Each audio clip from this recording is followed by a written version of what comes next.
Hello, everyone. Welcome back to The Struggle with CANDICE THOMPSON. I am CANDICE THOMPSON. To my loyal listeners and fans, thank you for coming back time and time again. I don't know why you do. I make fun of you. I verbally abuse you on occasion, but yet you still come back, and I am very grateful for you. And to my new fans and listeners, thank you for joining. The Struggle is a podcast where I have my friends come on, and we normally talk about things that we're struggling with, but since we've been in a worldwide struggle. Everyone is in the same struggle right now. We kind of strayed away from that idea, and we are basically having my friends on, and we're just laughing about things that are going on in the world to make you guys' days a little bit brighter. So that's what we're doing. We are just me today. Mal has a kid and has actual responsibilities, so it's just going to be me and my fantastic guest. But he'll be back next week, hopefully. If you have not subscribed to The Struggle, make sure you do that. We're on all podcast platforms. We are also on YouTube. I'm posting on my personal YouTube page now, so I'll post a link when this is up. And also rate and review us on iTunes if you haven't done that. And last but not least, pay it forward. If you are listening to this regularly, tell somebody about it. You can find me at Jokes by Candice on social media. Now, I'm going to introduce my hilarious guest for the day. I'm so excited. He is his first time here on The Struggle. Please put your hands together. Nobody. For the hilarious Tushar Singh. Thank you, Candace. Thank you for having me. You're welcome. Where can everybody find you, Tushar? I'm in Huntsville, Alabama right now. You can't find me. You don't want to find me. I'm unfindable. You don't. I'm on Instagram. Yes, tell everybody your Instagram. My Instagram is depressing. It's depress and then 3 S's with a Singh, my last name. And I take pictures and draw old people. It's hilarious. I do enjoy it, very much so. You don't post too much, which I also enjoy.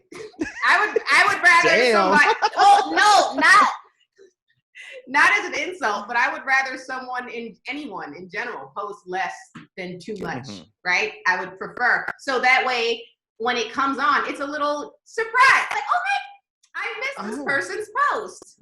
And, when you see, it's like when you're in a relationship and you see somebody every fucking day, it's just like, could you just go away for a minute so I can miss you and then. Make me miss you. Yeah.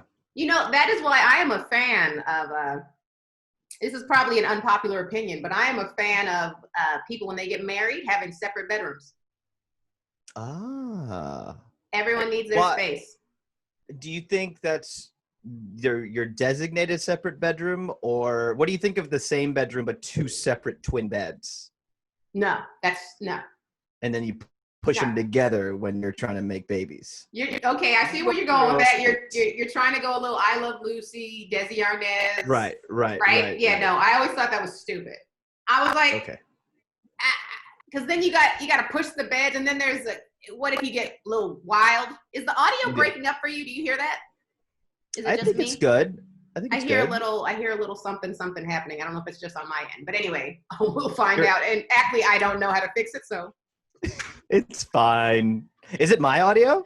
I don't know. This is what I miss about recording in a studio was I had an audio guy, engineer, handle everything for me, and now I'm doing it on my own, and I know absolutely nothing. This is the struggle, the new struggle.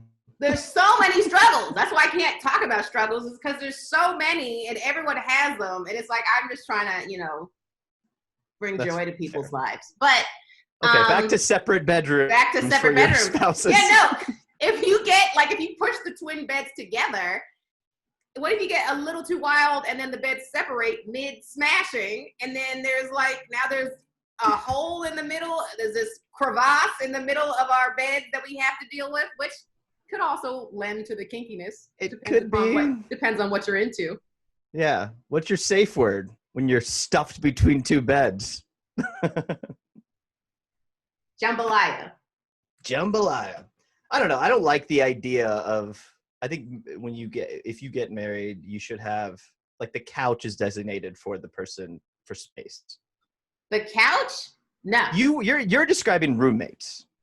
No, it's not mandatory. You don't have to always be in our separate bedrooms. It's just there if you want to use it. So Okay. you can have sleepovers every night if you want.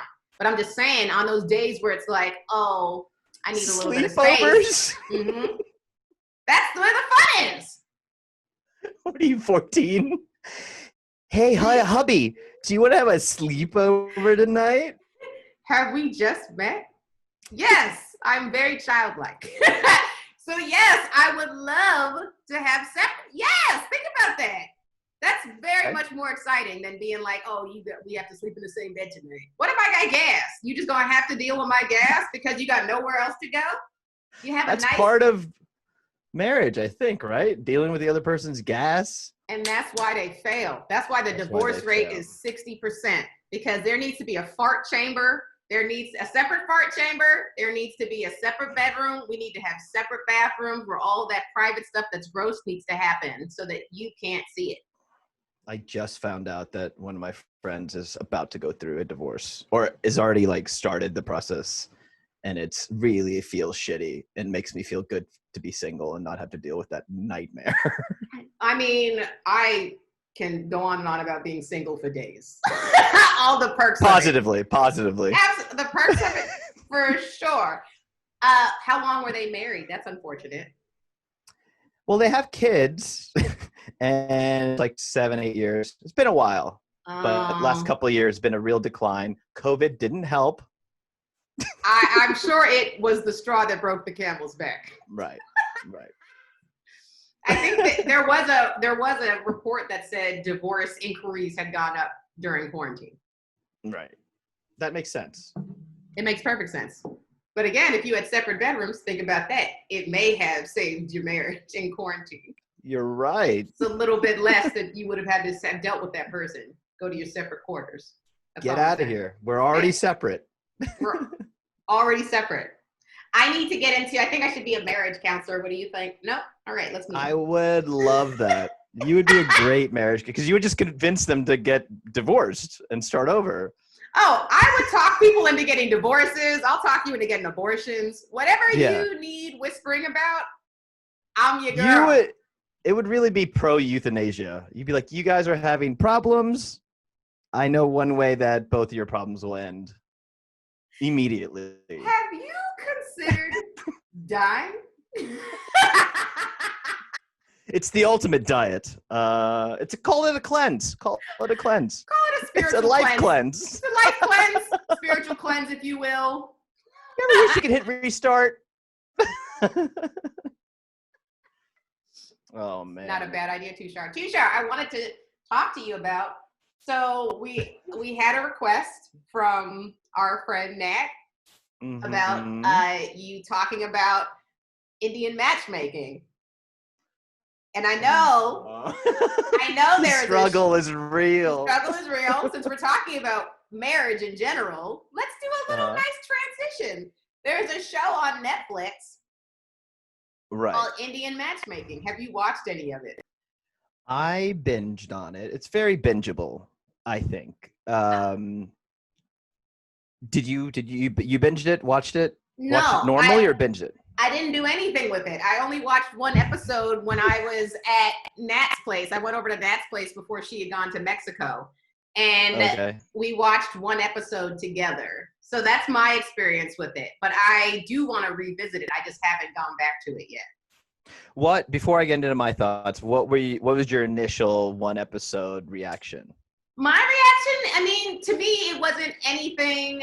I did notice, because I know people are complaining, like it is getting dragged a little bit on like social media because it discusses the colorism that is in the Indian culture, casteism that's in the Indian culture, and there's also, of course, some sexism that's in that as well, just with the whole arranged marriage situation to begin with.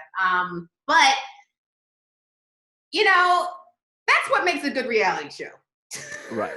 Give me a little bit of little colorism, a little bit of like, you need drama in a show, first of all. Like, you do need that. But also, I'm not mad at it because it's like, it's actually what happens in the Indian culture. So it's just, is it, what I want to ask you is that, would you say that was an accurate depiction of Indian matchmaking? Or do you think that it was like either more sanitized for the masses, or do you think it was played up a bit so that it would be for entertainment value? I think it was. I think it did. Like lift the hood of what happens, or the logic of what happens with Indian families, right? So you can. I think the people that they chose were inherently public facing, kind of to begin with. Mm-hmm. You didn't get like.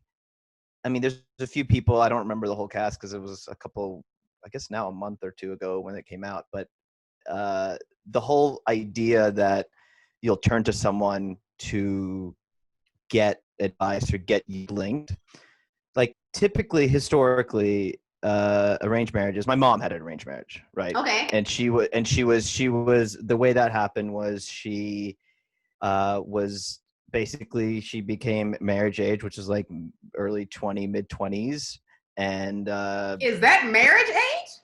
early to mid 20s. Yeah, I think so. Is that I mean, the not, maybe not standard? anymore. Is that the Yeah, standard yeah. now in India? But think I feel like that's also in America too. That's kind of like the marrying age too. No, I mean, it's just like post. Yeah, when you get post college, post that age where I think it's mid 20s. I don't know exactly when she got married, but I think it was Mm-hmm. around that time. But anyways, they put an ad out in the paper saying that we have a daughter. She's this caste, this age, this whatever, she's educated, she speaks English, she blah, blah, blah, all the things. And then my father, actually, I can't remember if my father put an ad out or my mom put an ad out, but either way, the whole deal was brokered by the communication platform was the newspaper, but the deal was brokered by like my mom's dad and my dad's like uncle and my dad's great uncle. So Okay. it's not like you're just coming out of the woodwork from a newspaper clipping and you show up. And typically what happens is the female side, the man comes to the female side. And so there was, I think, 3 or 4 people that my mom saw. So it's like my mom, her freaking 5, 6 brothers, their wives. There's like this bustling household. And a dude shows up with his uncle and says, and it's this awkward, like they're having coffee and they're talking. And it's like, they're not talking about what they're there for, but they're just kind of breaking the ice. And then the bride to be potentially comes out and it's all shy. And it's like, I'm kind of making a lot of this up, but I presume that's how it happened. And so my mom saw like 3 or 4 guys.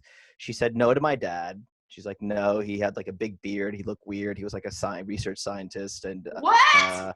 My father was like a really, like he had like 175 research papers like in his undergrad, which is unheard of, which is why he made it to America, which is why my grandfather, my mom's dad, was like, yeah, are you going to marry this guy? Because he'll be financially secure. He's a smart person. My mom was like, no, he's a hairy dude that is kind of awkward. And they were like, well, you're going to have to get over that. You're going to have to get over it. Because guess what? You're engaged. Guess who's engaged? You. A talk show. Guess who's engaged? Guess who's engaged to the guy that you didn't like. Wow. We'll be right back. So your mom had no say whatsoever. She had to say it was no. It was no, but it was vetoed. But it was vetoed by the powers that be. Yeah. Wow. And then she obviously ended up being okay with him, I hope. Yeah, I mean, at some point, I think. I mean, eventually you learn to just, it's like a different type of engagement. The Western world is like, you need to fall in love and everything else will figure itself out. This is like, no. You're gonna make this agreement. The family is gonna be totally aligned. You're gonna go live with this person, and your job is gonna be to do. It's like from the Western perspective, it's a really crazy thing to kind of get your mind around, because it's her freedom. It's not like she could be like, Mom, she's not like, I want to go to architecture school. Like she would have to fight for that or something like that, right? But instead her her fate is kind of decided by the system. And so it happened, and then she moved here, and we had us, and it was like it's fine, but it's such a crazy thing to think about. Now, Arrange, the Netflix show, was a little different because you're relying on this matchmaker who is actively going through these games, and a lot of it was theater, like showing a face, showing like someone who reads faces. It's like, what the fuck is that? Like, what is that, honestly? Did you see that part? Was that in the first episode? It like they mentioned it, but they didn't show it yet. So they have a dude, some like, diabetic old Indian man who's looking at these faces, and he's just saying like, oh, he's basically saying this girl looks like a bitch. She's gonna have to be with like a beta, like, and it's so funny that what did that girl look like me? Was that me? Because I do need to be a beta. You do need a beta. But they didn't. I don't know. It felt like the people that they picked were kind of camera hungry. Mm-hmm. And yeah, it's to be fucked up to be in a show like that. If you're not in entertainment and you say yes to a show like that, it's crazy. It's a crazy thing to do. Here's the thing, Tushar, is that, and I've always thought this, is, it's like you watch The Bachelor and The Bachelorette. I, from jump, don't trust any of those people's intentions because I think their only intention is to be famous. Right. I don't think any of them are really looking for love. They're all looking for fame. And if something happens along the way, they get some dick or they get some pussy along the way, then that's just a plus.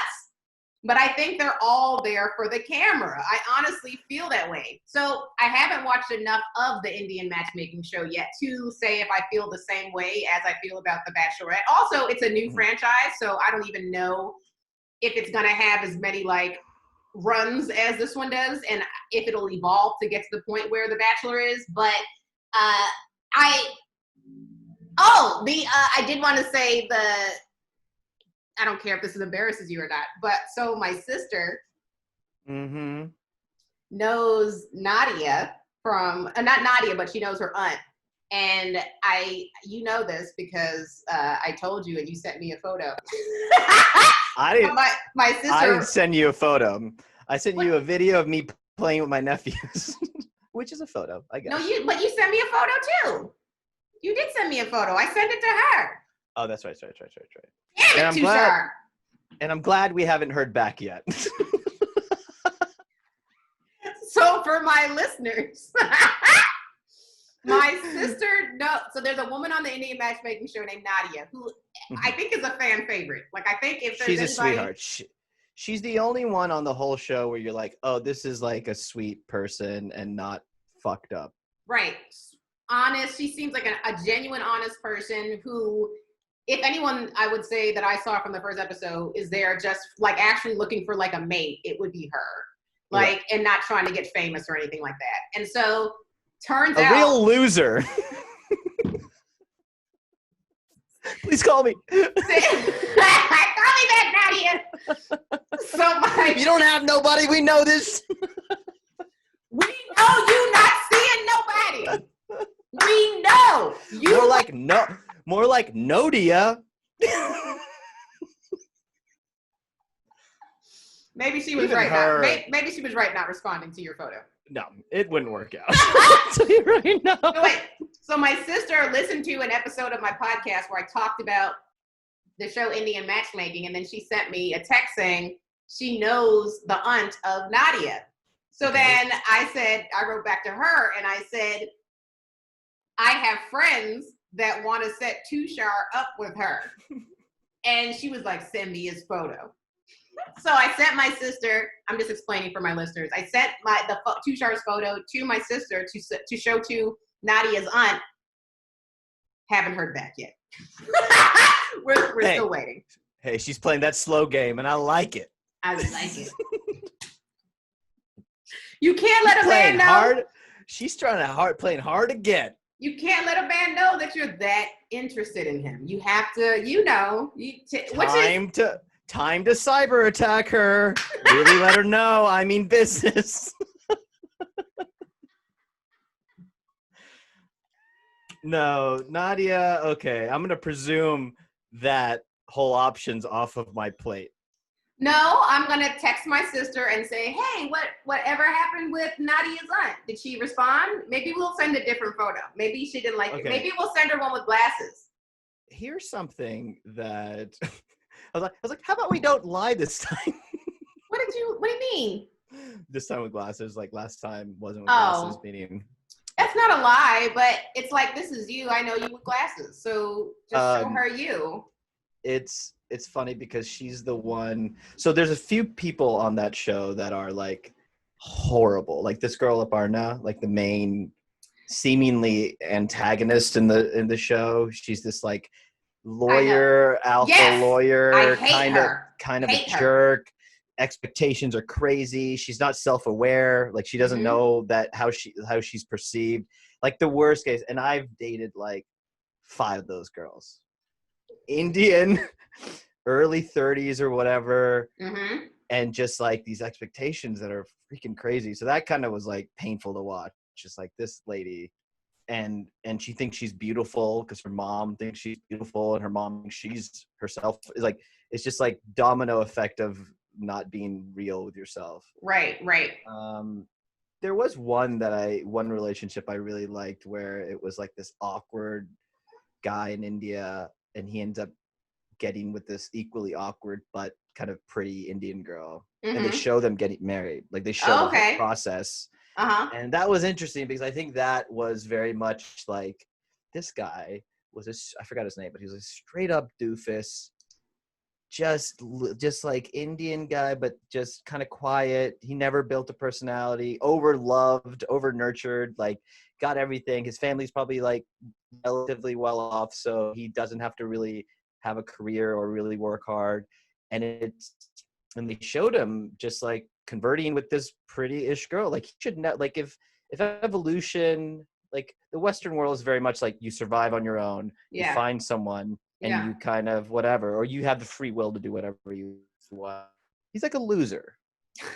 He's like, and I don't mean that. I just mean if you put all people on a bell curve, he's towards the left. He's like, he's the lower percentile of like a suitable person. You would not look at this guy. You would not look at this guy and be like, okay, this guy has it together. He's ready for marriage. But for me, it's like, I feel like Indian losers are like American like 10s. It's aggressive. It's aggressive. Okay. And you've been hurt. And I don't think you've seen real losers yet. I'll be honest with you. I'm a comedian. I'm surrounded by male losers. It's true. Thank you. I've never dated it. But anyway, continue. Sorry, I didn't mean to interrupt. And so basically this system is set up, and like he should have to go out and fend for himself to some degree. Yeah. But because his family is from a certain status, because he has this person helping him he has options. He has like girls coming to him, and he has to say yes or no. And he doesn't even know how to answer that. He's like, I don't know. I guess if my mom likes her. He's like, what? You're such and that guy is gonna have kids and move on his lineage, where he should just die right then. He should be the last generation of him. But no, arranged marriage happens, and this kid is gonna have like 7 kids. Yeah. So, okay, so that kind of answer I was going to ask you, are you pro arranged marriage? Do you believe or support it in any way? Or are you more anti? Because I know that there has to be successful stories of people who had an arranged marriage and it worked out spectacularly. I don't think any system is particularly better than the other. I honestly don't think. Like, I think the numbers would reflect, like, if you say regular marriage or like a love marriage ends in divorce 60% of the time, I would say probably 50% of the time arranged marriage ends in a shitty relationship trapped for 45 years. So you can't get out. You can't get out like divorce with arranged marriages. Your families got married on the first day.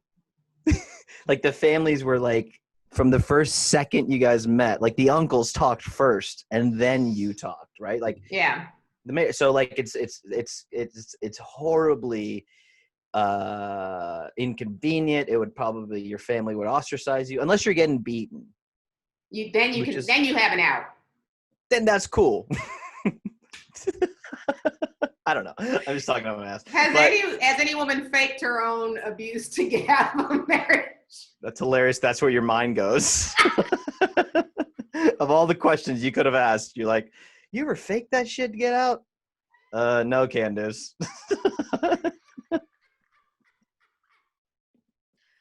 Oh, I would. My thing is, with this motherfucker, he was raping and beating me. Like, goddamn. you know what? I would spare him okay, if he didn't really beat me and he wasn't abusive, I would spare him from that reputation, but I would fake my own death.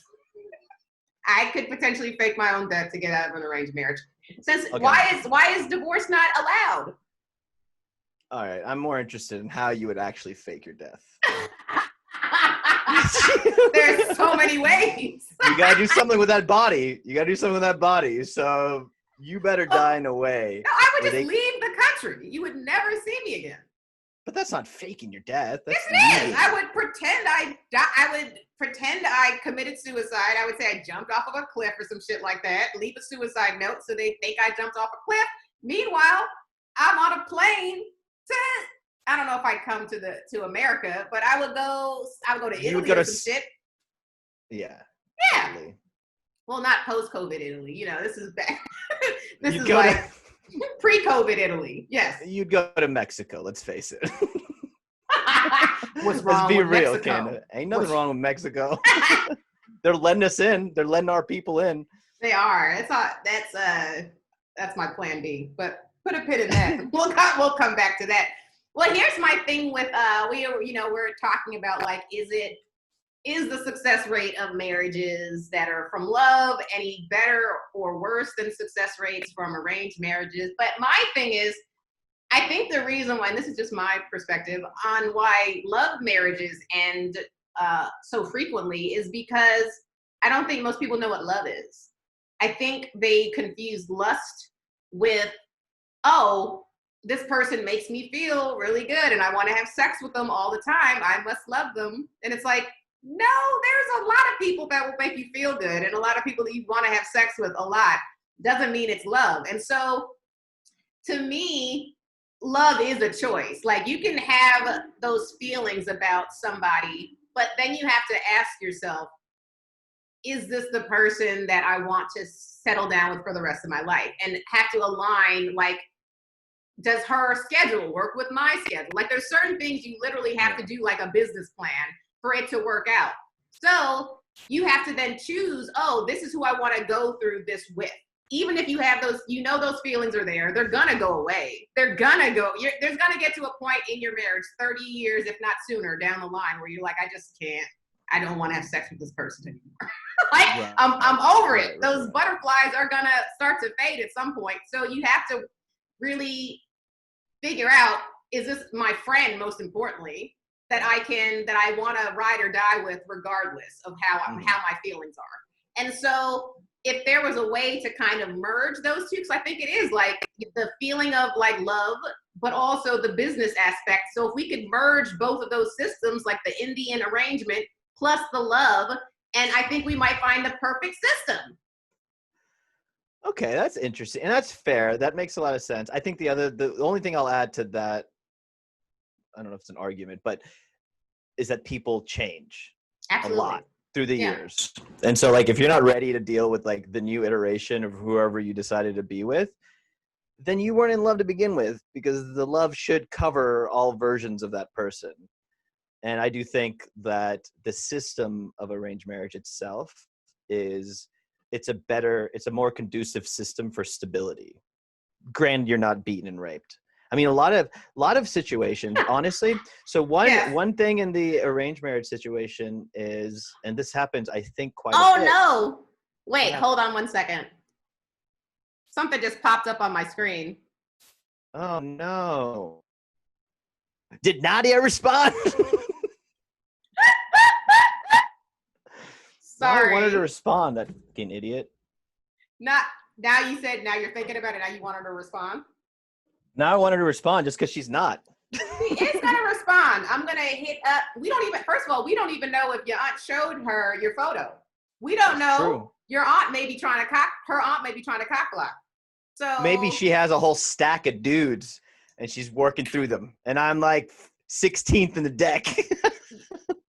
that could very well be the issue because she was on a very popular show. So I'm sure I can't imagine. Yeah. She's hot and she's fun and she's smart. She's getting all types of dick thrown at her. She's getting all types of foreskinned dick. Absolutely thrown at her. She's swatting them away right now, Tushar. So don't feel bad. She's swatting them dicks. But when she sees your pic, once she sees yours, I think she's gonna be like, okay. And I told my sister, I said, make sure you tell her aunt that Tushar is also tall. I'm tall. Yeah. I said, make sure you throw that in. That always is an added bonus. It's just like, okay, okay, and he's tall. Okay. I'll take that. I'll take that genetic ass advantage for no reason. I didn't do anything for it, but I'm tall. I'm in a land of short men. So, and here's the thing is I've never been too particular about height. I've dated short guys before. My cutoff is if you're shorter than me. If you're shorter than me, it's not going to work. And I'm 5'3". All right. That should be better. What did you do? You went over there and did some... I opened the door behind me. What does that do? It just I think the internet thing is downstairs. Oh, the router? The router's downstairs. So maybe the door will help a little bit. You the Indian one. I don't know. I can't tell you about IT stuff. I'm going to let you handle that.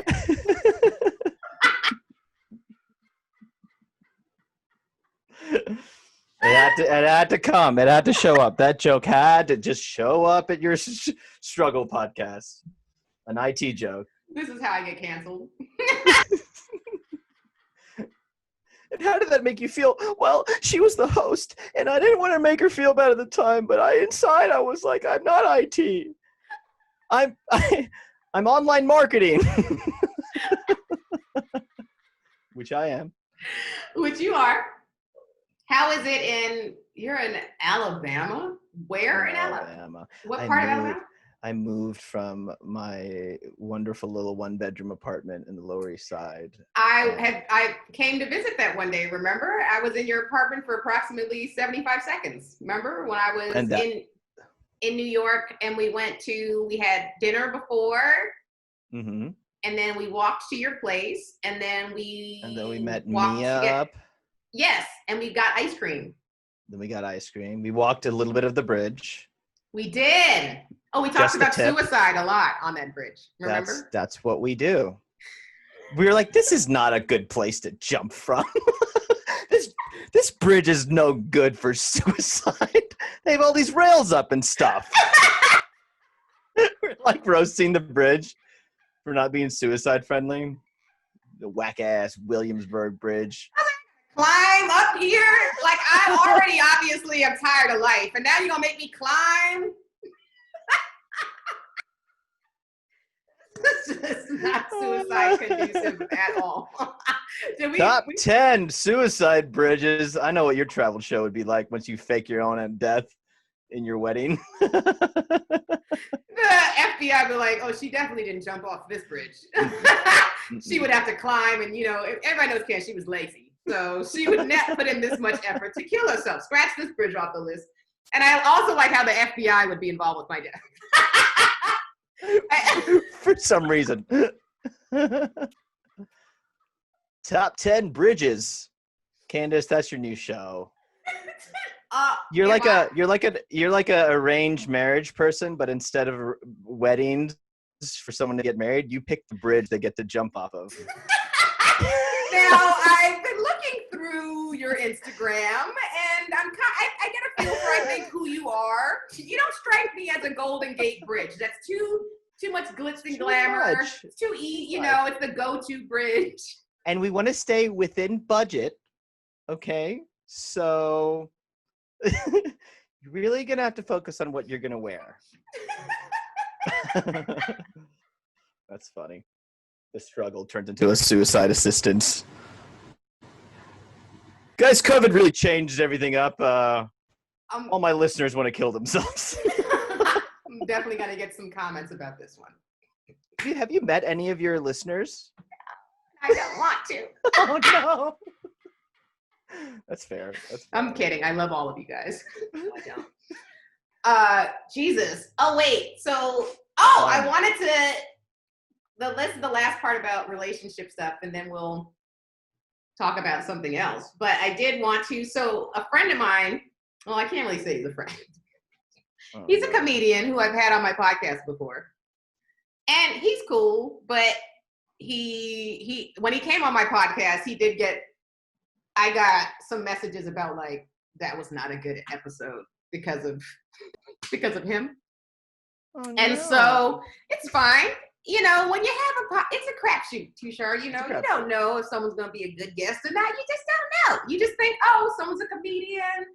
I've seen them be entertaining before. Maybe they'll have some fun stuff to talk about. Not the case in all the time. Sometimes people surprise you. You've had actors and stuff, right? I've had people. I've had a psychologist on. So like, I just, someone who can have a conversation.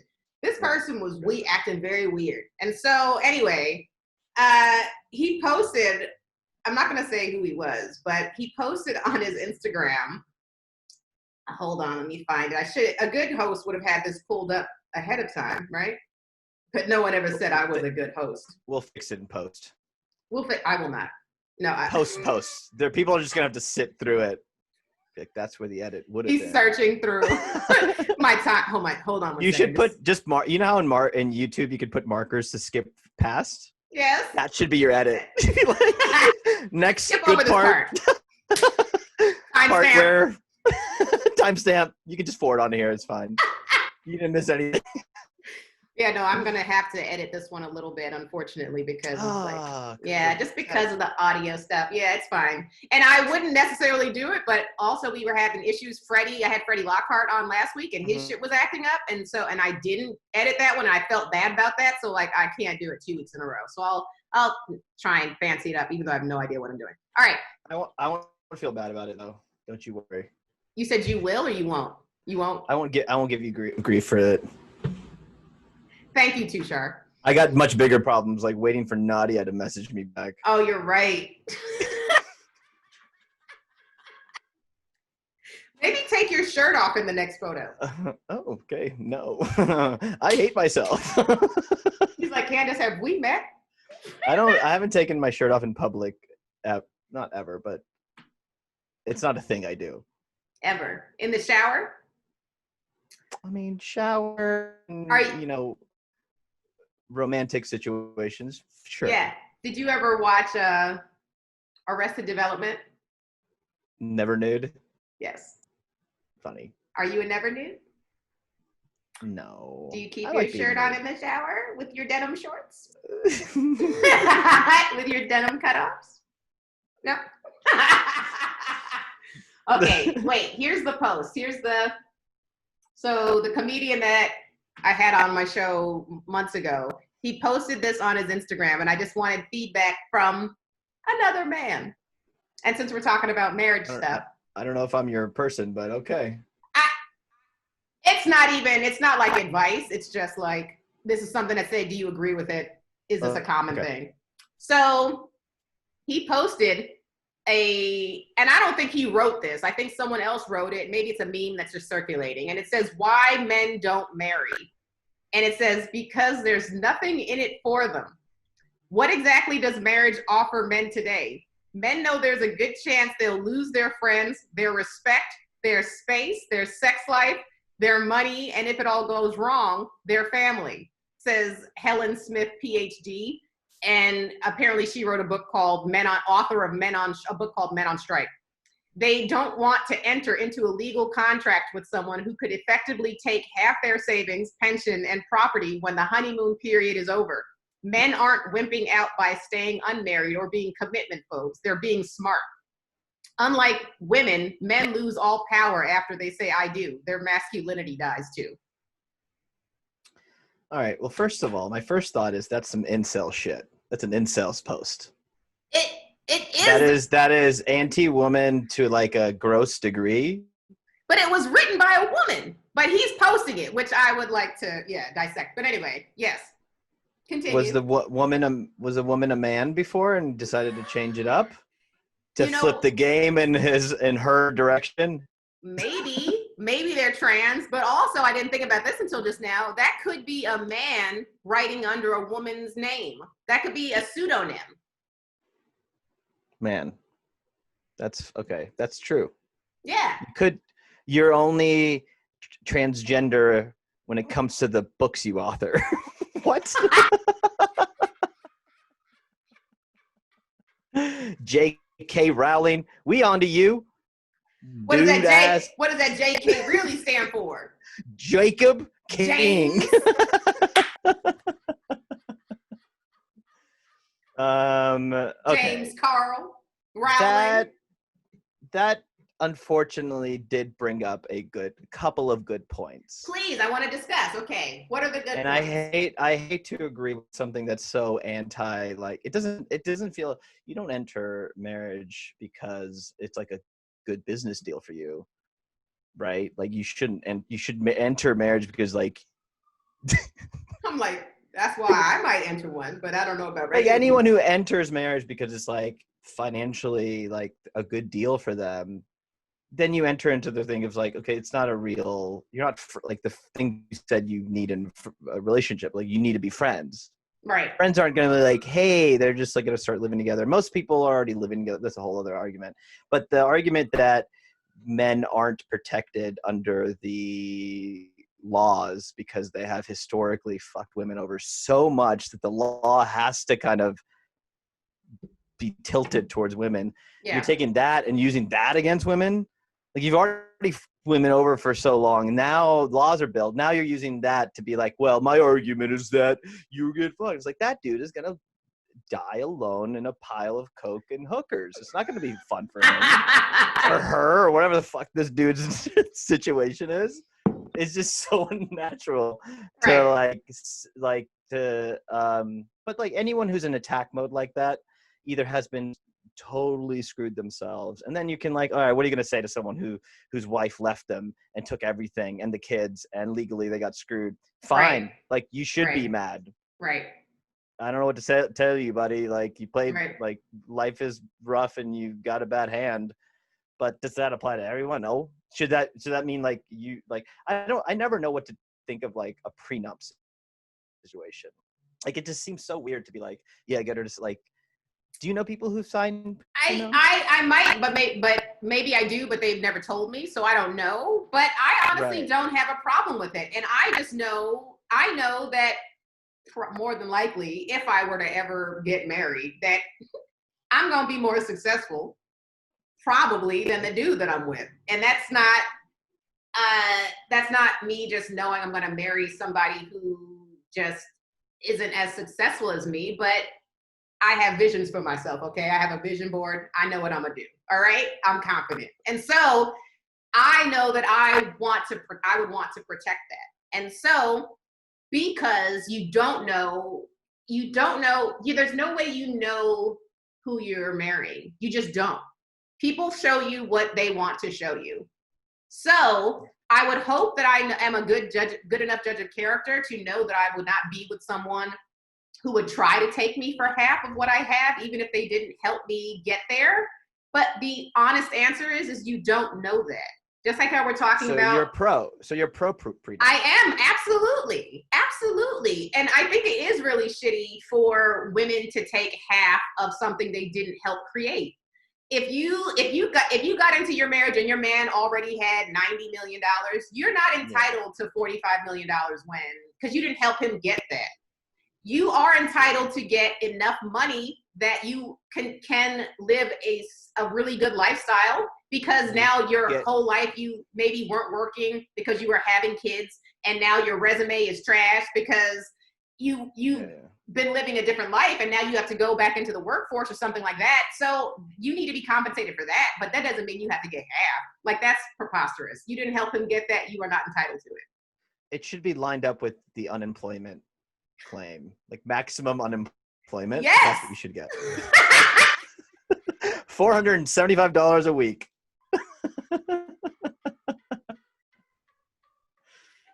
Do you think there would be more divorces in the world if those laws weren't there? Because then men would be like, absolutely, this idiot. Yeah. Absolutely. So the laws, to this guy's point, the laws are there to protect the sanctity of whatever shitty marriage you're in. Absolutely. And that's trash. But like, in conclusion, that shit's trash. It sucks. I mean, there's a saying, you know the saying, it's cheaper to keep her. Yeah. So that is what that is about. But like, to me, I just have a problem with posting like relationship stuff on Instagram and like social media in general, because I feel like it's not a place where you can have an open discussion like we're having right now. Like, when has posting something controversial like that ever led to a civil conversation on Instagram? You could track that person down and interview them. Be like, hey, you said some incel shit up there. Let's talk about it. Oh, and at a distance. At a distance with these masks on. When you interview him, you social from Zoom, you be sure to wear a mask. That dude's gross. Because he's gross. But now here's the thing: is the guy who posted it, he is definitely not an incel. He's not an incel. He definitely gets ass, and I know that for a fact.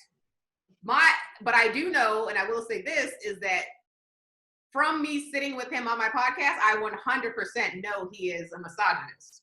Like, just from conversations and the way that he was speaking to me and the energy that I was getting from him, I was like, okay, this is no good. And so, right. And from just stuff he's posted before, he's a fuckboy and he's a misogynist. And so I just hate when... But people change. Since he posted this 2 weeks ago. He could change since. Sorry, I don't know why I'm defending this guy. Yeah, no, you're not, because it's for the joke and it's funny. But no, you're right. I'll tell you why he's not going to change. He's not going to change anytime soon, because he dabbles in, I can't even say dabbles. I've heard he does drugs like frequently. And so it's like, he drinks a lot, he does drugs a lot. And it's like, whenever someone's like that distracted from working on themselves because they need to be on substances, it's like, you're not doing any self-work. You're distracting from your issues by doing them. You need to be high all the time to get away from who you are, because something's wrong. You're unhappy. It really leads to relationship stuff. Ultimately leads to like true existential, what are we doing and how are you like as a human being? Because it's hard. The whole thing's hard. It doesn't make any sense. You know, what the hell are we doing here? Blah, blah, blah. Right. And people think that their spouse or whatever having like a kid or even getting married will solve their problems. Like, no, dude, you're still completely have to deal with this little 7-inch square area in your body. And if you mismanage most of it, guess what? You're going to be unhappy no matter what situation. You find the perfect person, you'll fuck that up because you're an idiot. Not an idiot. It's genuinely hard. No one teaches you how to actually deal with it. You have to go figure it out. Absolutely. Absolutely. But not only that, now you got this kid that you're going to fuck up because you have your issues, and now those issues are going into that kid, and that kid is going to end up and date me, and now I got a fuck boy because you just needed to solve your problems by having a kid, which was not the solution at all. Yeah. Yeah. Please don't get me started. I will talk about population control all day. Candice, good job in making that about you. You somehow, it was like a challenge. All right, make the sentence broad existential crisis. Make this about you. Tushar, we're comedians. Everything is about ourselves, okay? Okay?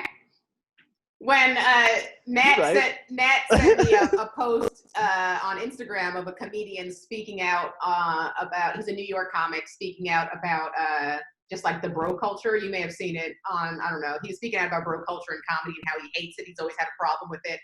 And she sent it to me and Mal wrote back, like, so like he managed how to turn this topic of bro comedy, like into, he just made it about himself. And I was like, you guys, that is what comedians do. We literally, when you saw Dave Chappelle talking about George Floyd in his last special that was on YouTube, that 8 minutes, 8:46, he turned George Floyd's death into, how can I talk about myself?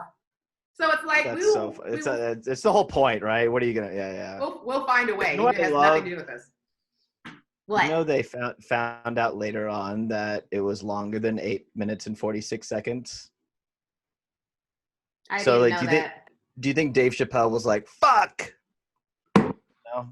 No, is that?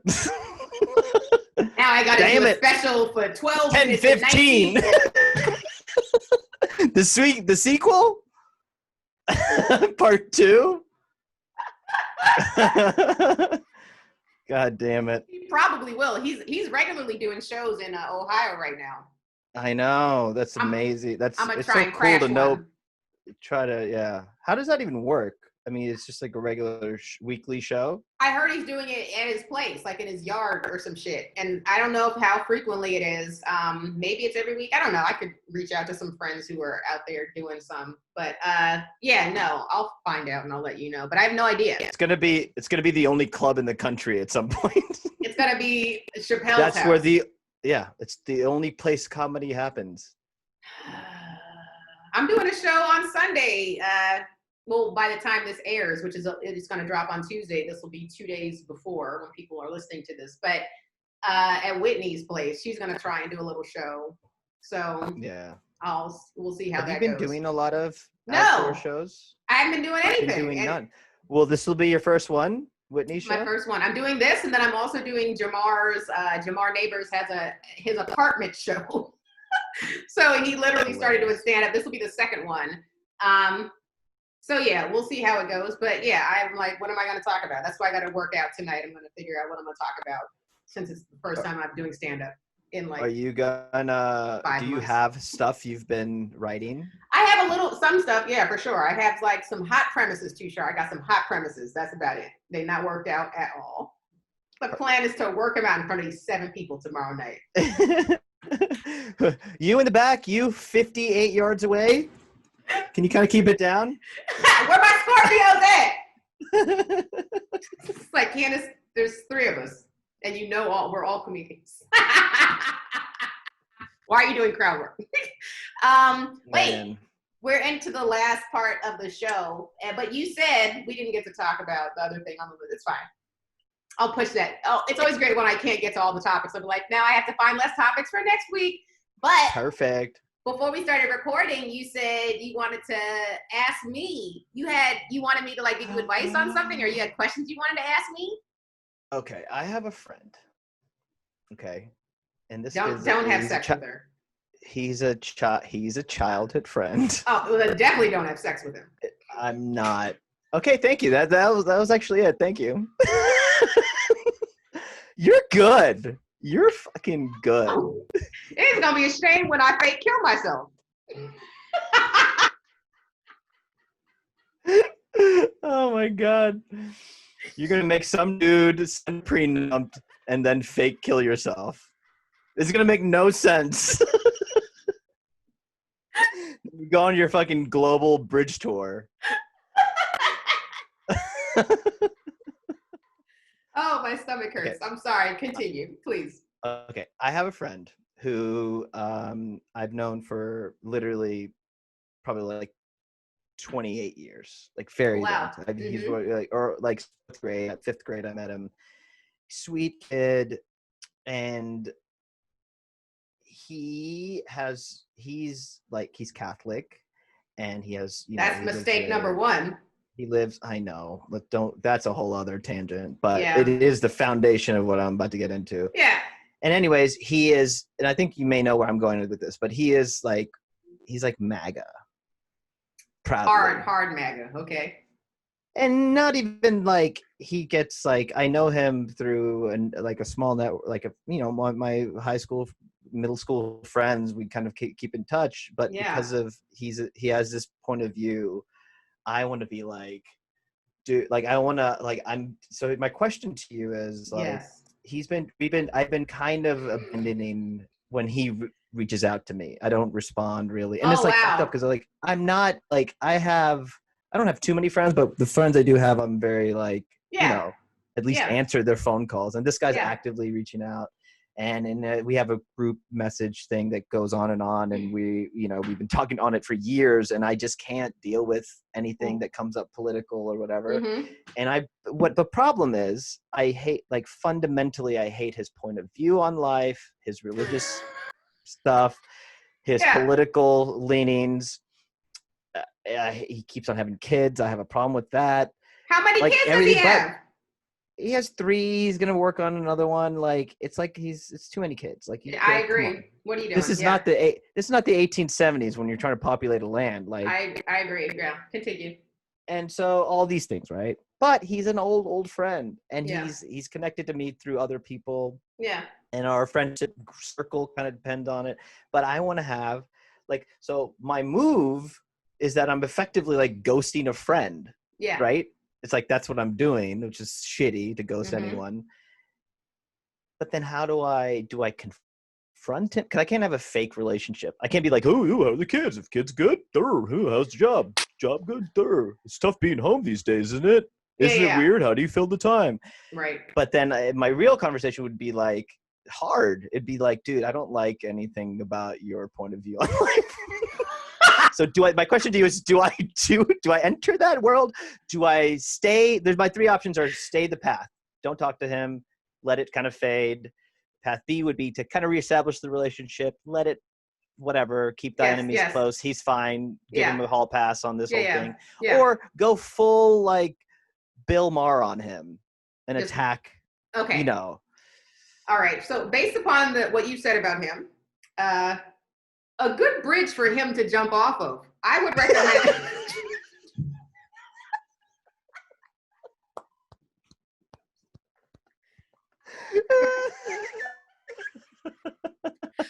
There's one in New Zealand that not many people have heard of. It's red, so that'll work with his whole hat.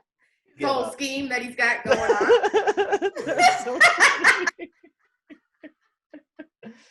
Beautiful. Yeah. That was a beautiful response. Thank you. Here's the thing is, and I'm at the point in my life where, and this, I think, as we get older, I feel like everyone starts to realize this. It's just like we get busier and we know our boundaries. We get so much more secure in who we are and what we want out of relationships, whether it be intimate relationships or our friends' relationships or our families.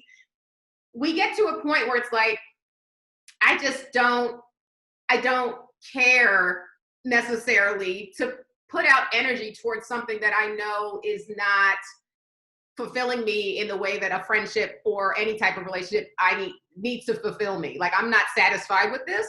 And so if it was me, I would kind of slowly, like what you've been doing, is just kind of distance myself from that person, because you yelling at him is not going to change anything. It's now you're just going to have I would say an acrimonious relationship at that point. It's just there's going to be a bitterness, which you don't want to have. But you also don't want to fake the funk by being in a relationship with someone that you don't necessarily have anything in common with anymore. And that's exactly what we were talking about earlier in the marriage situation, is like, people change. That's not just for people that are married, that's friends as well. And you can grow apart. That's a completely natural thing. I don't have anything in common with so many of my friends that I used to have, for many reasons. Spirituality being one. Like, my veganism has interrupted some relationships with people. It's just like, and that's not your fault. It's not his fault. It's just we're 2 different people now. And so I think the only way to peacefully still exist and not have any type of bitterness towards one another is just like create some distance, let that do what it does. And then at some point, maybe you change your mind. Maybe something changes. Maybe he stops having kids. Maybe he gives up all of his kids for adoption. And he's like, you know what? You were right, Tushar. Shit. And all these kids. Who knows? Maybe he'll change his mind about something. Maybe he'll eventually. But go ahead. What? The problem is, have you broken up with a friend before, formally? No, I've done what I'm telling you. I've always just distanced. I just stay Just kind of away. let it fade away. But I mean, I haven't broken up with a friend since like I was in like elementary school. Like I remember distinctly writing a letter to one of my friends, like, I don't think we should be best friends anymore. I do remember that. I wrote her a letter. Anyway, that was a mistake. To whom it may concern, we are no longer friends. So dramatic at that age. So stupid. Anyway. Okay, that's fair. I mean, the problem is like, it's not like he's my isolated one-off friend. Like, it affects like a group of friends. And then also it's like since I don't know many of these people right now, like these people who and they're on both sides, but like crazy people who are pro a lot of anything is kind of bothers me in general. But like, of course. And so there's surely people on the other side. I don't have any on the crazy other side, but he's the only one that represents. And he, to me, every time I see a piece of news, I see what the dude says without saying his name and without like just the all the stuff that happens. Yeah. Everything triggers me thinking about this one fucking friend's face. And I'm like, oh, I just want to, I wish I didn't know him, because then it would be like this, like I could disperse this negative energy just whatever to someone, a faceless person. This is my face.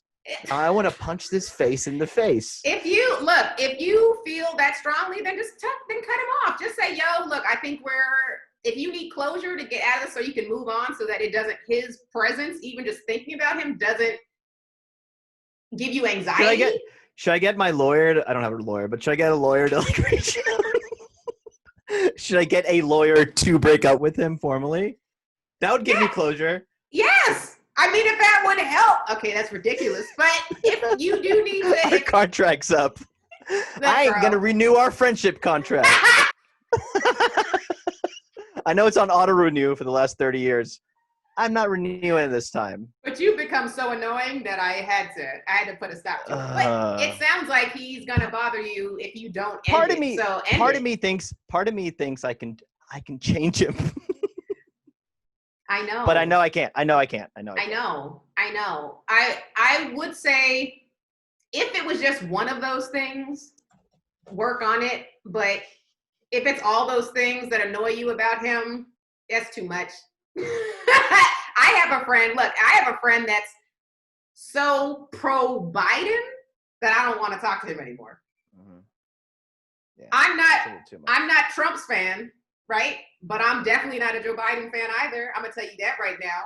I have problems with both sides. I have a problem with everything, the whole two-party system. And the middle. You have a problem with the middle too. And the middle, the bottom, the top. I got a problem.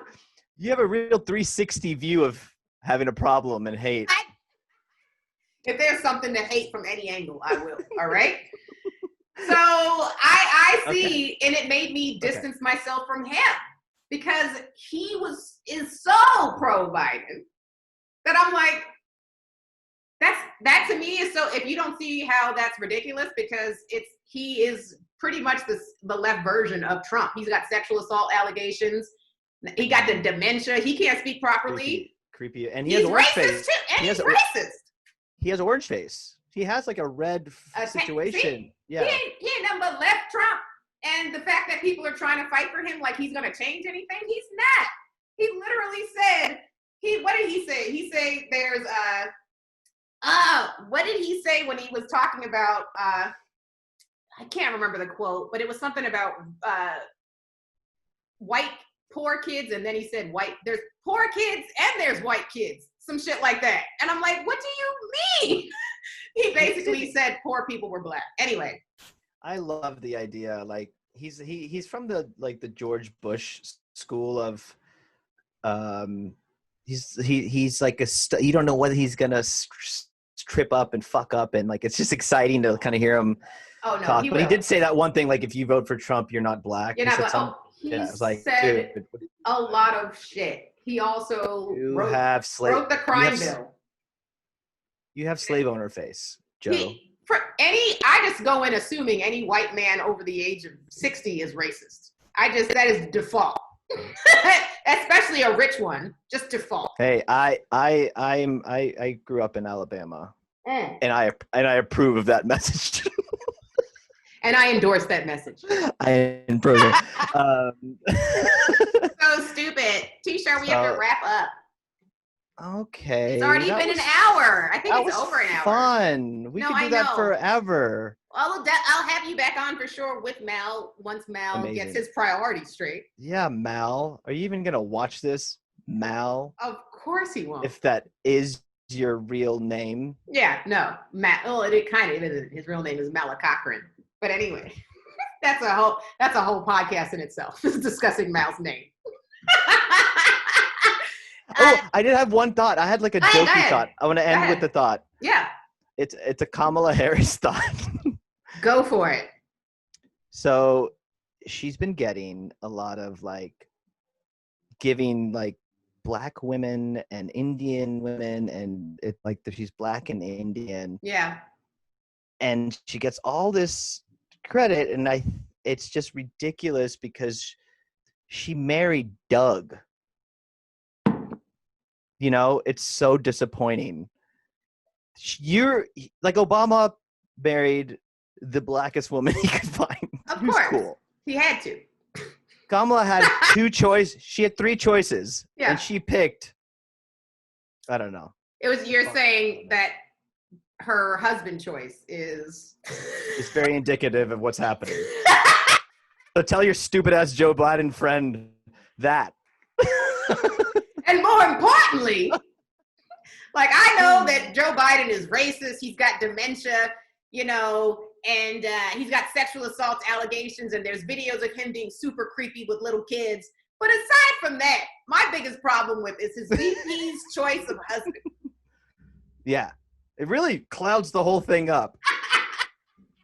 I'm going to support him, but I think now you're asking for a little bit too much. That's preposterous. Yeah, no, this is a shame because we could talk about this. I'll have you back on and we'll do it. I don't know why I just brought that up, but thank you for having me. Of course. This was fantastic, Tushar. Thank you for doing this. Tell everybody one more time where they can find you. They can't. I'm in Alabama. Oh, that's... No, I'm on, I don't know, on Facebook. I have a Twitter handle that I don't really use, but check it out anyways. Tushy, Tushy. That's my Twitter handle. Oh, just at Tushy? Yeah. All right. I get tagged in a lot of toilet paper and porn. It's really crazy. So tag me, I guess. And Instagram is depressing. I don't have any dates because comedy's not a thing yet, but stay tuned. Stay tuned, everybody. Thanks again for tuning into The Struggle. If you have not subscribed, make sure you do that. We're on all podcast platforms. Rate and review us on iTunes. Also subscribe on YouTube. I'm posting these now on my personal channel. And if you haven't told somebody and you are listening to this regularly and enjoying it, even if you're not enjoying it, tell somebody else. You don't know, they might enjoy it. Just because you don't enjoy it doesn't mean they won't. You know what I'm saying? This is all subjective. Take your face mask down.